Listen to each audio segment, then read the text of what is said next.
ಶ್ರೀ ಗುರುಗಣಪತಿಭ್ಯಾಂ ನಮಃ. ಶ್ರೀ ಶಾರದಾಂಬಾಯೈ ನಮಃ.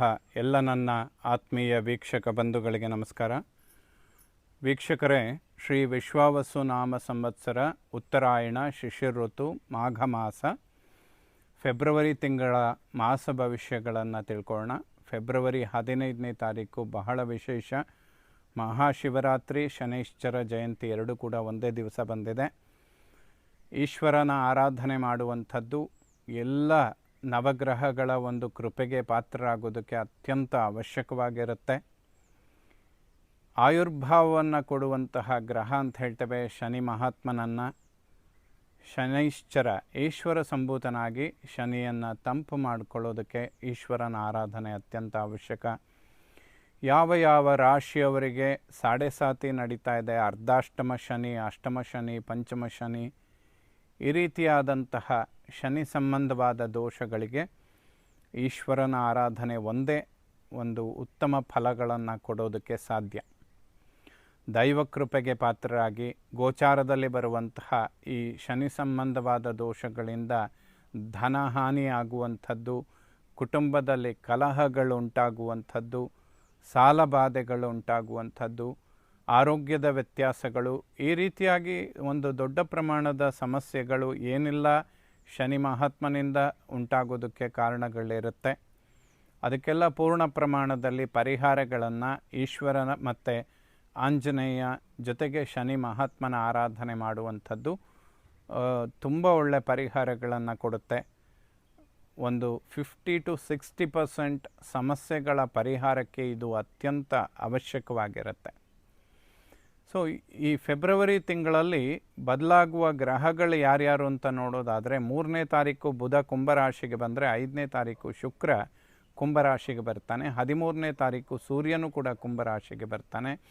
23ನೇ ತಾರೀಕು ಕುಜನು ಕೂಡ ಕುಂಭರಾಶಿಗೆ ಬರ್ತಾನೆ. ಸೊ 4 ಗ್ರಹಗಳ ಒಂದು ಸಂಚಾರ ಕುಂಭರಾಶಿಯಲ್ಲಿ ಆಗ್ತಾ ಇರುತ್ತೆ. ವಿಶೇಷ ಏನಪ್ಪ ಅಂದರೆ ಆ 4 ಗ್ರಹಗಳ ಮೇಲೆ ಗುರುದೃಷ್ಟಿ ಅನ್ನುವಂಥದ್ದು ಬೀಳುತ್ತೆ. ದೈವಗುರು, ದೇವತೆಗಳಿಗೆ ಗುರುವಾದಂತಹ ಗುರುಬ್ರಹ್ಮ ಇನ್ನು ನವಗ್ರಹಗಳಿಗೆ ಒಂದು ಗುರುತರವಾದ ಬೋಧನೆಯನ್ನು ಮಾಡ್ತಾನೆ. ಶುಭ ಫಲಗಳನ್ನು ಕೊಡೋದಕ್ಕೆ ಗುರು ಪ್ರೇರಣೆಯನ್ನು ಕೊಡ್ತಾನೆ. ಹಾಗಾಗಿ ಒಂದು ಗುರುವಿನ ಒಂದು ತತ್ವ ಇರುವಂತಹ ಗ್ರಹ ಉಳಿದ ಗ್ರಹಗಳನ್ನು ವೀಕ್ಷಣೆ ಮಾಡಿದಾಗ ಆ ಗ್ರಹಗಳಿಂದ ಬರುವ ನೆಗೆಟಿವ್ ಫಲಗಳನ್ನು ಕಡಿಮೆ ಮಾಡಿ ಉತ್ತಮ ಫಲಗಳನ್ನು ಹೆಚ್ಚಿಸೋದಕ್ಕೆ ಗುರುದೃಷ್ಟಿ ಅತ್ಯಂತ ಅವಶ್ಯಕವಾಗಿರುತ್ತೆ. ಸೊ ಗೋಚಾರದಲ್ಲಿ ಈ 4 ಗ್ರಹಗಳ ಮೇಲೆ ಗುರುದೃಷ್ಟಿ ಬೀಳುತ್ತೆ ಅನ್ನೋದು ಒಂದು ರೀತಿಯಲ್ಲಿ ಅದ್ಭುತವಾದ ಫಲ ಅಂತ ಹೇಳ್ಬೋದು. ಸೊ ಈ ಎಲ್ಲ ಬದಲಾಗುವಂತಹ ಗ್ರಹಗಳಿಂದ ಸಿಂಹರಾಶಿಯವರ ಮಾಸ ಭವಿಷ್ಯ ಹೇಗಿರುತ್ತೆ ಅಂತ ತಿಳ್ಕೊಳ್ಳೋಣ. ಸಾಮಾನ್ಯವಾಗಿ ಸಿಂಹರಾಶಿಯವರು ಹೆಚ್ಚಿನದಾಗಿ ನಾವು ಹೇಳ್ತಾ ಇರುವಂಥದ್ದು ಆರೋಗ್ಯದ ಬಗ್ಗೆ ಗಮನ ಕೊಡುವಂಥದ್ದು ಅತ್ಯಂತ ಅವಶ್ಯಕ. ಸಿಂಹ ಲಗ್ನ, ಸಿಂಹರಾಶಿ. ಏಕೆಂದರೆ ಕೇತು ಲಗ್ನದಲ್ಲೇ ಇದ್ದಾನೆ, ರಾಶಿಯಲ್ಲೇ ಇದ್ದಾನೆ. ಸರ್ಪದೋಷಗಳು ಶರೀರದ ಮೇಲೆ ಉಂಟಾದಾಗ ಆರೋಗ್ಯದ ಏರುಪೇರುಗಳಿಗೆ ಅದು ಸ್ವಲ್ಪ ಕಾರಣ ಆಗುತ್ತೆ. ಇದಕ್ಕೆ ಪೂರಕ ಅನ್ನುವ ರೀತಿಯಲ್ಲಿ ಶನಿ ಕೂಡ ಅಷ್ಟಮದಲ್ಲಿದ್ದಾನೆ. ಈಗ ಸಿಂಹರಾಶಿಯವರಿಗೆ ಅಷ್ಟಮ ಶನಿ ಅನ್ನುವಂಥದ್ದು ನಡೀತಾ ಇದೆ.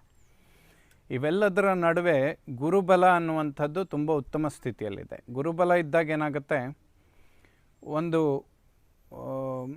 ಭಗವಂತನ ಪ್ರೇರಣೆ ಅನ್ನುವಂಥದ್ದು ಸರಿಯಾದ ಸಮಯದಲ್ಲಾಗುತ್ತೆ. ನಿಮ್ಮಿಂದ ಒಂದು ಸರಿಯಾದ ಪ್ರಯತ್ನಗಳು ನಡೆಯುತ್ತೆ. ಹಾಗೆ ಭಗವಂತನಿಂದ ಒಂದು ಉತ್ತಮವಾದಂತಹ ಪ್ರತಿಫಲವನ್ನು ಕಾಣ್ತೀರ. ಸೊ ಈ ಪ್ರೇರಣೆ, ಪ್ರಯತ್ನ ಮತ್ತು ಪ್ರತಿಫಲ ಇದು 3 ಒಂದು ಗುರಿ ಮುಟ್ಟಬೇಕಾದ್ರೆ ದೈವಾನುಗ್ರಹ ಇರಬೇಕು ಅಂತ. ಆ ರೀತಿಯಲ್ಲಿ ಗುರುವಿನ ಅನುಗ್ರಹ ಸಿಂಹರಾಶಿಯವರಿಗೆ ತುಂಬ ಉತ್ತಮ ಸ್ಥಿತಿಯಲ್ಲಿದೆ. ಯಾವುದೇ ಆರೋಗ್ಯದ ಸಮಸ್ಯೆಗಳಿದ್ದರೆ ರೈಟ್ ಟೈಮಲ್ಲಿ ರೈಟ್ ಪರ್ಸನನ್ನು ಮೀಟ್ ಮಾಡೋದಕ್ಕೆ, ಅಂದರೆ ಯಾವುದೋ ಒಂದು ವೈದ್ಯರನ್ನು ಭೇಟಿ ಆಗಬೇಕು ಅಂತ ಹೇಳಿದರೂ ಅದಕ್ಕೆ ಸಮಯ ಕೂಡಿ ಬರಬೇಕು, ಸರಿಯಾದವರು ಸಿಗಬೇಕು, ಸರಿಯಾದ ಒಂದು ಪ್ರತಿಫಲಗಳನ್ನು ಪಡಿಬೇಕು. ಇದೆಲ್ಲದಕ್ಕೂ ಸಿಂಹರಾಶಿಯವರಿಗೆ ಗುರುವಿನ ಅನುಗ್ರಹ ತುಂಬ ಚೆನ್ನಾಗಿದೆ. ಲಗ್ನದಲ್ಲಿರುವಂತಹ ಕೇತು, ಅಷ್ಟಮದಲ್ಲಿರುವಂತಹ ಶನಿ, ಸ್ವಲ್ಪ ಬ್ಯಾಕ್ ಪೇಯ್ನ್, ಬೆನ್ನು ಹುರಿಯ ಸಮಸ್ಯೆಗಳು, ಸ್ನಾಯುಗಳು ಮತ್ತು ನರಗಳಿಗೆ ಸಂಬಂಧಪಡುವಂತಹ ಆರೋಗ್ಯದ ವ್ಯತ್ಯಾಸಗಳು, ಅದರಲ್ಲೂ ಕೂಡ ಕಾಲಿನ ಮೂಳೆಗಳಿಗೆ, ನರಗಳಿಗೆ ಸಂಬಂಧಪಡುವ ಆರೋಗ್ಯದ ವ್ಯತ್ಯಾಸಗಳು, ಇದೆಲ್ಲ ಅಷ್ಟಮ ಶನಿಯ ಪ್ರಭಾವ ಅಂತ ಹೇಳುತ್ತೆ. ವಾಕ್ಯಗಳು, ಕುಟುಂಬದಲ್ಲಿ ಸಣ್ಣ ಪುಟ್ಟ ವಿಚಾರಗಳು, ನಿಷ್ಠೂರಗಳನ್ನು ಸೃಷ್ಟಿ ಮಾಡುವಂಥದ್ದು, ಕಲಹಗಳುಂಟಾಗುವಂಥದ್ದು, ನೀವು ಎಕ್ಸ್ಪೆಕ್ಟ್ ಮಾಡಿದ ರೀತಿಯಲ್ಲಿ ಹಣಕಾಸಿನ ಖರ್ಚು ವೆಚ್ಚಗಳನ್ನು ನೋಡ್ಕೊಳ್ಳೋಕ್ಕಾಗದೇ ಇರೋದು, ಅನ್ಎಕ್ಸ್ಪೆಕ್ಟೆಡ್ ಧನವ್ಯಯಗಳು ಸ್ವಲ್ಪ ಜಾಸ್ತಿ ಆಗುತ್ತೆ. ವಿವಾಹ ವಿಳಂಬ ಆಗುವಂಥದ್ದು, ಸಂತಾನ ವಿಳಂಬ ಆಗುವಂಥದ್ದು, ಇದೆಲ್ಲದೂ ಕೂಡ ಅಷ್ಟಮ ಶನಿಯಿಂದ ಉಂಟಾಗುವ ಪ್ರಭಾವಗಳು. ಇದರ ಜೊತೆಯಲ್ಲಿ ಸ್ವಲ್ಪ ಉದ್ಯೋಗ ಕ್ಷೇತ್ರದ ಕಿರಿಕಿರಿಗಳು ಕೂಡ ಸಂಬಂಧಪಡುತ್ತೆ. ಹೀಗಾಗಿ ಇದನ್ನು ಎಕ್ಸ್ಪ್ಲೈನ್ ಮಾಡ್ತಾ ಹೋದರೆ ರಿಲೇಟೆಡ್ ತುಂಬ ವಿಚಾರಗಳಿದೆ. ಅದಕ್ಕೆಲ್ಲ ಒಂದೇ ಪರಿಹಾರ, ಈಶ್ವರನ ಆರಾಧನೆ ಮಾಡಿ, ಈಶ್ವರನ ದರ್ಶನ ಮಾಡಿ, ಈಶ್ವರನಿಗೆ ರುದ್ರಾಭಿಷೇಕ ಮಾಡಿಸಿ, ಬಿಲ್ವ ಪತ್ರೆಗಳನ್ನು ಸಮರ್ಪಣೆ ಮಾಡಿ, ಶನಿವಾರದ ದಿವಸ ಆಂಜನೇಯನ ದರ್ಶನ ಮಾಡಿ, ರಾಮರಕ್ಷಾ ಸ್ತೋತ್ರಗಳನ್ನು ಪಠನೆ ಮಾಡಿ, ಪಟ್ಟಾಭಿರಾಮ ಅಂದರೆ ಕೂತಿರುವಂತಹ ಪಟ್ಟಾಭಿಷೇಕ ಆಗುವಂತಹ ರಾಮನ ದರ್ಶನ ಮಾಡಿ, ಇವೆಲ್ಲ ಕೂಡ ತುಂಬ ಒಳ್ಳೆಯ ಪರಿಹಾರ. 30 ವರ್ಷಕ್ಕೊಮ್ಮೆ ಕೆಟ್ಟ ಸ್ಥಾನಗಳಿಗೆ ಶನಿ ಬರ್ತಾನೆ. ಸೊ ಆ 30 ವರ್ಷಕ್ಕೊಮ್ಮೆ ಆದರೂ ಆ ಪರಿಹಾರಗಳನ್ನು ಚಿಕ್ಕದಾಗಿ ಮಾಡಿಕೊಂಡ್ರೂ ಕೂಡ ತುಂಬ ಅನುಕೂಲಗಳನ್ನು ನೋಡ್ತೀರಾ, ಅಥವಾ ಸಮಸ್ಯೆಗಳ ಪ್ರಮಾಣ ಸ್ವಲ್ಪ ಕಡಿಮೆ ಆಗುತ್ತೆ ಅಂತ ಹೇಳ್ಬೋದು. ದ್ವಿತೀಯ ಕುಟುಂಬ ಸ್ಥಾನಾಧಿಪತಿಯಾದಂತಹ ಬುಧ ಸಪ್ತಮದಲ್ಲಿರ್ತಾನೆ. ವಾಕ್ಸ್ಥಾನ ಅಥವಾ ಕುಟುಂಬ ಸ್ಥಾನದ ಮೇಲೆ ಶನಿ ದೃಷ್ಟಿ ಇದೆ. ಮಾತು ಕಡಿಮೆ ಮಾಡಿಕೊಳ್ಳೋದು ಅನಿವಾರ್ಯ ಆಗುತ್ತೆ ಸಿಂಹರಾಶಿಯವರಿಗೆ, ಇಲ್ಲದೇ ಇದ್ದರೆ ನಿಷ್ಠುರಗಳು ಜಾಸ್ತಿ ಆಗುತ್ತೆ. ಸೊ ಯಾವುದೇ ಹೂಡಿಕೆ ಮಾಡುವಂಥದ್ದಿದ್ದರೆ ಸ್ವಲ್ಪ ಧನವ್ಯಯಗಳು ಜಾಸ್ತಿ ಆಗುತ್ತೆ. ಬಟ್ ಗುರುಬಲ ಇರೋದರಿಂದ ಖರ್ಚು ಸ್ವಲ್ಪ ಜಾಸ್ತಿ ಆದರೂ ವಿಷಯ ಗುರಿ ಮುಟ್ಟುತ್ತೆ ಅಂತ ಹೇಳ್ಬೋದು. ಅಂದರೆ ನೀವೇನು ಎಕ್ಸ್ಪೆಕ್ಟ್ ಮಾಡಿರ್ತೀರೋ ಅದಾಗುತ್ತೆ, ಬಟ್ ಖರ್ಚು ಸ್ವಲ್ಪ ಜಾಸ್ತಿ ಆಗುತ್ತೆ. ಇನ್ನು ಒಡಹುಟ್ಟುಗಳ ಅಣ್ಣ ತಮ್ಮಂದರ ನಡುವೆ ಸಾಮರಸ್ಯ, ಬಾಂಧವ್ಯ ಇದೆಲ್ಲ ಫೆಬ್ರವರಿ ತಿಂಗಳು ತುಂಬ ಉತ್ತಮವಾಗಿರುತ್ತೆ. ಒಬ್ಬರಿಂದ ಒಬ್ಬರಿಗೆ ತುಂಬ ಅನುಕೂಲ ಆಗುತ್ತೆ. ಲಾಂಗ್ ಟರ್ಮ್ ಏನಾದರೂ ಪ್ರಾಬ್ಲಮ್ಗಳಿದ್ದರೆ ಅಣ್ಣ ತಮ್ಮಂದರ ನಡುವೆ ಈಗ ಸಲ್ಯೂಷನ್ಗಳನ್ನು ಕಂಡುಕೋಬೋದು. ಖಂಡಿತ ಒಳ್ಳೆಯದಾಗುತ್ತೆ. ಇನ್ನು ವಿದ್ಯಾರ್ಜನೆ ಮಾಡುವಂತಹ ಮಕ್ಕಳಿಗೆ ಖಂಡಿತ ಉತ್ತಮವಾದಂತಹ ಸಮಯ. ಗುರುದೃಷ್ಟಿ ಅನ್ನುವಂಥದ್ದು ಪಂಚಮ ಭಾವದ ಮೇಲೆ ಬೀಳ್ತಾ ಇದೆ. ಗುರುವಿನ ಕೃಪೆ ತುಂಬ ಅದ್ಭುತವಾಗಿರುತ್ತೆ. ಸೊ ಗುರು ಮೊದಲು ಅನುಕೂಲ ಮಾಡೋದೇ ಎಜುಕೇಷನ್ಗೆ. ಸೊ ಮಕ್ಕಳ ವಿದ್ಯಾಭ್ಯಾಸ ತುಂಬ ಚೆನ್ನಾಗಾಗುತ್ತೆ. ಸಂತಾನದ ಅಂಚಿನಲ್ಲಿರುವಂಥವರಿಗೂ ಕೂಡ ಇದು ಪುತ್ರ ಸಂತಾನ ಇದೆಲ್ಲ ತುಂಬ ಉತ್ತಮ ಯೋಗದಲ್ಲಿ ಮಕ್ಕಳನ್ನು ಪಡೆಯೋದಕ್ಕೆ ಸಾಧ್ಯವಾಗುತ್ತೆ. ಮಾತೃವಿನ ಆರೋಗ್ಯದಲ್ಲಿಯೂ ಕೂಡ ಅಭಿವೃದ್ಧಿಗಳನ್ನು ಕಾಣ್ತೀರಾ, ಯಾವುದೇ ಸಮಸ್ಯೆಗಳಿಲ್ಲ. ಭೂಮಿಗೆ ಸಂಬಂಧಪಡುವ ವಿಚಾರಗಳು ತುಂಬ ಅನುಕೂಲಗಳನ್ನು ಮಾಡಿಕೊಡುತ್ತೆ.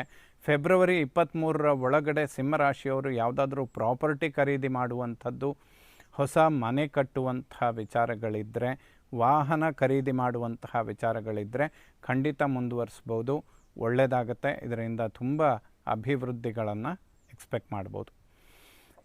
ಯಾವುದೇ ಶತ್ರುಬಾಧೆಗಳಿರೋದಿಲ್ಲ. ಷಷ್ಠದಲ್ಲಿ ಕುಜ ಉಚ್ಚನಾಗಿರ್ತಾನೆ. ಶತ್ರುಗಳು ಕೂಡ ಮಿತ್ರರಾಗುವಂತಹ ಸಮಯ. ಒಬ್ಬರಿಂದ ಒಬ್ಬರಿಗೆ ತುಂಬ ಅನುಕೂಲ ಆಗುತ್ತೆ. ಯಾವುದೇ ಪಾರ್ಟ್ನರ್ಶಿಪ್ ವ್ಯವಹಾರಗಳಿದ್ದರೆ ಅಭಿವೃದ್ಧಿಗಳನ್ನು ಕಾಣ್ತೀರ. ವಿವಾಹದ ಅಂಚಿನಲ್ಲಿರುವಂಥವರಿಗೆ ಇದು ತುಂಬ ಉತ್ತಮವಾದಂತಹ ಸಮಯ. ಖಂಡಿತ ಈಗ ಏಕೆಂದರೆ ಸಿಂಹರಾಶಿಯವರಿಗೆ ವಿವಾಹ ಅನ್ನುವಂಥದ್ದು ತುಂಬ ವಿಳಂಬ ಆಗ್ತಾ ಇದೆ ಕಳೆದ 2-3 ವರ್ಷಗಳಿಂದ. ಏಕೆಂದರೆ ಶನಿ ಸಪ್ತಮದಲ್ಲಿದ್ದಾಗ, ಮಾಂಗಲ್ಯ ಸ್ಥಾನದಲ್ಲಿದ್ದಾಗ ಅವನು ಆ ರಾಶಿಗೆ ಶತ್ರುವಾಗಿ ಕೆಲಸ ಮಾಡೋದರಿಂದ ಆ ವಿವಾಹದ ವಿಚಾರಗಳು ಮಂದಗತಿಯಲ್ಲಿ ಸಾಗುವ ರೀತಿಯಲ್ಲಿ ಮಾಡ್ತಾನೆ. ತದನಂತರ ಅಷ್ಟಮ ಶನಿಯ ಪ್ರಭಾವದಿಂದ ಅದು ಮತ್ತಷ್ಟು ವಿಳಂಬ ಆಗೋದಕ್ಕೂ ಕೂಡ ಕಾರಣ ಆಗುತ್ತೆ. ಇದಕ್ಕೆಲ್ಲ ಒಂದೇ ಪರಿಹಾರ, ಈಗ ಗುರುಬಲ ಇದೆ, ಖಂಡಿತ ಪ್ರಯತ್ನ ಮಾಡಿ, ಅನುಕೂಲ ಆಗುತ್ತೆ. ದಂಪತಿಗಳು ಪರ್ಟಿಕ್ಯುಲರ್ ಆಗಿ ಆರೋಗ್ಯದ ಬಗ್ಗೆ ಗಮನ ಕೊಡಬೇಕು. ಇಲ್ಲದೇ ಇದ್ದರೆ ಸಣ್ಣ ಪುಟ್ಟ ಸ್ನಾಯುಗಳಿಗೆ ಸಂಬಂಧಪಡುವ ಆರೋಗ್ಯದ ಸಮಸ್ಯೆಗಳು ಪದೇ ಪದೇ ಬಾಧಿಸುತ್ತೆ ಅಂತ ಹೇಳುತ್ತೆ. ಸಪ್ತಮಾಧಿಪತಿನೇ ಅಷ್ಟಮದಲ್ಲಿರೋದ್ರಿಂದ ವೈಯಕ್ತಿಕವಾಗಿ ಸಿಂಹರಾಶಿಯವರಿಗೂ ಅಷ್ಟಮ ಶನಿಯ ಪ್ರಭಾವ ಇರುತ್ತೆ. ಮಾಂಗಲ್ಯ ಸ್ಥಾನಾಧಿಪತಿಯಾಗಿ ಅವನು ಅಷ್ಟಮಕ್ಕೆ ಬರೋದ್ರಿಂದ ಸೊ ದಂಪತಿಗಳಿಬ್ಬರೂ ಕೂಡ ಸಣ್ಣ ಪುಟ್ಟ ಆರೋಗ್ಯದ ವ್ಯತ್ಯಾಸಗಳನ್ನು ಪದೇ ಪದೇ ನೋಡೋದಕ್ಕೆ ಕಾರಣ ಆಗುತ್ತೆ. ಇದಕ್ಕೆಲ್ಲ ಒಂದೇ ಪರಿಹಾರ, ಈಶ್ವರ ಮತ್ತು ಆಂಜನೇಯನ ಆರಾಧನೆ ಮಾಡಿ, ತುಂಬ ಒಳ್ಳೆಯದಾಗುತ್ತೆ. ನಿಮ್ಮ ಸಮಸ್ಯೆಗಳು ಗುರುಬಲದಿಂದ ಖಂಡಿತ ಪರಿಹಾರಗಳು ಉಂಟಾಗುತ್ತೆ. ಭಾಗ್ಯಸ್ಥಾನಾಧಿಪತಿ ಕುಜ ಉಚ್ಚ ಕ್ಷೇತ್ರದಲ್ಲಿದ್ದಾನೆ. 1.5 ವರ್ಷಕ್ಕೊಮ್ಮೆ ಕುಜ ಆ ಸ್ಥಾನಕ್ಕೆ ಬರ್ತಾನೆ. ಸಿಂಹರಾಶಿಯವರಿಗಂತೂ ಅತ್ಯಂತ ಅವಶ್ಯಕವಾದಂತಹ ಮಾಸ ಇದು ಅಂತ ಕೂಡ ಹೇಳ್ಬೋದು. ಯಾಕೆಂದರೆ ಕುಜ ನೆಗೆಟಿವಲ್ಲಿ ತುಂಬ ಸಮಯ ಕಳೆದ್ಬಿಟ್ಟಿದ್ದಾನೆ. ಕರ್ಕಾಟಕ ರಾಶಿ ವ್ಯಯಭಾವದಲ್ಲಿದ್ದಾಗ 5-6 ತಿಂಗಳು ಅಲ್ಲೇ ಕೂತ್ಕೊಂಡಿದ್ದ ಅವನು.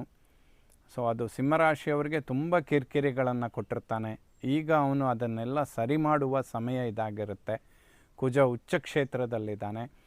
ಭೂಮಿಗೆ ಸಂಬಂಧಪಟ್ಟಂತಹ ಯಾವುದೇ ಕಿರಿಕಿರಿ ವಿಚಾರಗಳಿದ್ದರೆ ಅಥವಾ ಕೋರ್ಟ್ ವ್ಯಾಜ್ಯಗಳಿದ್ದರೆ ಅಥವಾ ಸಮಸ್ಯೆಗಳಿದ್ದರೆ ಈಗ ಪರಿಹಾರ ಮಾಡಿಕೊಳ್ಳೋದಕ್ಕೆ ತುಂಬ ಉತ್ತಮವಾದಂತಹ ಸಮಯ. ತುಂಬ ಸಮಯದಿಂದ ಪ್ರಯತ್ನ ಮಾಡಿ ಈಗ ಅದನ್ನು ಕೈ ಬಿಡಬೇಡಿ. ಈ ಸಮಯದಲ್ಲಿ ಮುಂದುವರಿಸಿದರೆ ರಿಸಲ್ಟ್ ಖಂಡಿತ ಸಿಗುತ್ತೆ. ಕರ್ಮ ಉದ್ಯೋಗ ಸ್ಥಾನಾಧಿಪತಿ ಶುಕ್ರ ಸಪ್ತಮ ಭಾವದಲ್ಲಿರ್ತಾನೆ. ಸಿಂಹರಾಶಿಯವರು ಏನಾದರೂ ಉದ್ಯೋಗದ ಪರಿವರ್ತನೆಗಳನ್ನು ಎಕ್ಸ್ಪೆಕ್ಟ್ ಮಾಡ್ತಾಯಿದ್ರೆ ಖಂಡಿತವಾಗ್ಲೂ ಮಾಡ್ಕೋಬೋದು. ಸ್ವಲ್ಪ ಪ್ರಯತ್ನ ಮಾಡಿದರೆ ಈ ಸಮಯದಲ್ಲಿ ಉದ್ಯೋಗ ಖಂಡಿತ ಅನುಕೂಲಕ್ಕೆ ಬರುತ್ತೆ ಸಿಂಹರಾಶಿಯವರಿಗೆ. ಇದು ಒಂದು ತುಂಬ ಶಾರ್ಟ್ ಟೈಮ್ ಇದು, ಬಟ್ ತುಂಬ ಒಳ್ಳೆಯ ಕೆಲಸ ಸಿಗೋದಕ್ಕೆ ಅನುಕೂಲ ಆಗುತ್ತೆ ಈ ಸಮಯದಲ್ಲಿ. ಉದ್ಯೋಗದಲ್ಲಿ ಯಾವುದೇ ಬಡ್ತಿ, ಪ್ರಮೋಷನ್ ಅಥವಾ ಹೊಸ ಉದ್ಯೋಗ ಇದೆಲ್ಲದಕ್ಕೂ ಕೂಡ ಸಿಂಹರಾಶಿಯವರು ಖಂಡಿತ ಪ್ರಯತ್ನ ಮಾಡ್ಬೋದು, ಹುಸಿ ಆಗೋದಿಲ್ಲ. ಏಕಾದಶ ಲಾಭಸ್ಥಾನಾಧಿಪತಿಯಾದಂತಹ ಬುಧ ಶುಕ್ರನ ಜೊತೆಯಲ್ಲಿ ಸಪ್ತಮದಲ್ಲಿದ್ದಾನೆ. ಅವ್ರ ಮೇಲೆ ಗುರುದೃಷ್ಟಿ ಬೀಳ್ತಾ ಇರುತ್ತೆ.